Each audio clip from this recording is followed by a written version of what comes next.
কিবরিয়া ব্র্যান্ডের এমডি গোলাম হোসাইন সিইও সে নাকি অবিশ্বাসকে ঠেস মেরে একটা উদ্দেশ্য করে একটা পোস্ট করেছে না, সেটা পোস্টটা একটু দেখে আসি কি পোস্ট করেছেন।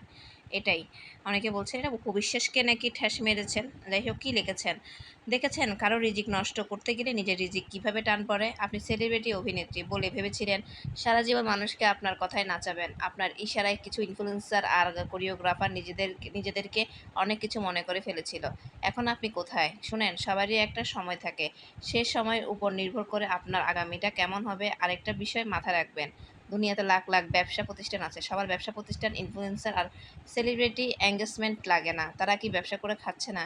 যে সকল ব্যবসায়ীরা সেলিব্রিটি আর ইনফ্লুয়েন্সারের কাজ পর্যন্ত রিস্ক করতে পারে না বা তারা অ্যাফোর্ড করতে পারে না, তারা কি ব্যবসা করছে না, না খেয়ে মরছেন?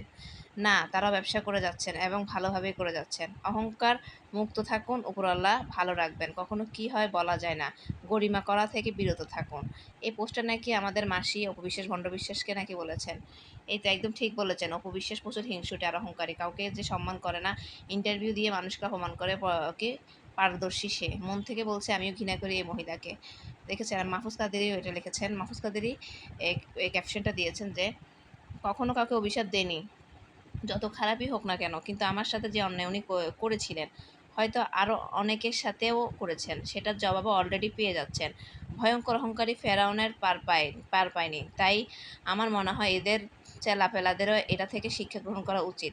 যতই প্রোফাইল পিকচার ডিলিট করে ফেলে ঘোল পাল্টানোর ট্রাই করেন না কেন, আর্কাইভে সব রয়ে যায় প্রিয়। ওই অপবিশ্বাস যে প্রধানমন্ত্রীর সাথে প্রোফাইল পিকচার ছিল, এগুলো সব ডিলিট করে দিয়েছে যে, সেটা ইঙ্গিত দিল। এখন আমি ড্যাম শিওর এটা অপবিশ্বাসকেই মিন করে বলেছেন। আর গোলাম হোসাইনও নিকাবাই কিবরিয়ার যে অনার যে সিইও, সেও অপবিশ্বাসকে উদ্দেশ্য করে পোস্ট করেছেন। আল্লাহ চাইলে কেউ কিছু করতে পারবে না, কত মানুষ কত কিছু বললো করলো, যার যার কর্ম সে ভাগ করবে। ভাই কে সে? আচ্ছা যাই হোক, এখন কথা হচ্ছে সবাই কিন্তু অপবিশ্বাসের মুখোশ টেনে উন্মোচন করে দিচ্ছে, কারণ অহংকার পতনের মূল। সে অনেক অহংকার ছিল, তার মুখের বিভিন্ন ইন্টারভিউতে অপবিশ্বাসের এক্সপ্রেশন আপনারা দেখেছেন যে কিভাবে মানুষকে হেউ করে অপমান করে কথা বলতো, কি বিশ্রী এক্সপ্রেশন দিত। মনে হতো সেই সবচেয়ে বিশ্ব সুন্দরী, সে ঢালিউড কুইন, তার ধারে কাছে কেউ নয়। সে 100টা মুভি করেছে, শাকিব খানের বউ, শাকিব খানের নায়িকা, আরও কত কি, তার ভণ্ডামি আর শেষ নাই। আওয়ামী লীগ যখন নির্বাচন আসলে তখন সে নমিনেশনের জন্য দৌড়াদৌড়ি করেন, এমপি হবে, মন্ত্রী হবে, আর কত কিছু। মন্ত্রীদের সাথে যখন দেখা করে বুকের বুকের আপনারা তো দেখেন, বুক টুক পুরা পারে না যে ব্লাউজ খুলে যাবে। আমি আসলে খোলামেলা কথা বলতে পারতেছি না। আর আপনারা তো দেখেন সবসময় তার খোলামেলা ড্রেস পুরুষদেরকে আকৃষ্ট করার জন্যই সে বিভিন্ন বড় বড় নেতাদের কাছে যায়।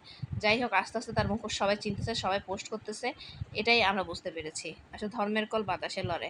আর আপনারা কি মনে করেন ওনাকে এই ধরনের মানুষ যে মুখোশ উন্মোচন করতেছে, এগুলো কি ঠিক করছে? আপনারা কমেন্ট করে অবশ্যই জানাবেন। আর আমার ইউটিউব চ্যানেলে যারা নতুন তারা অবশ্যই সাবস্ক্রাইব করবেন।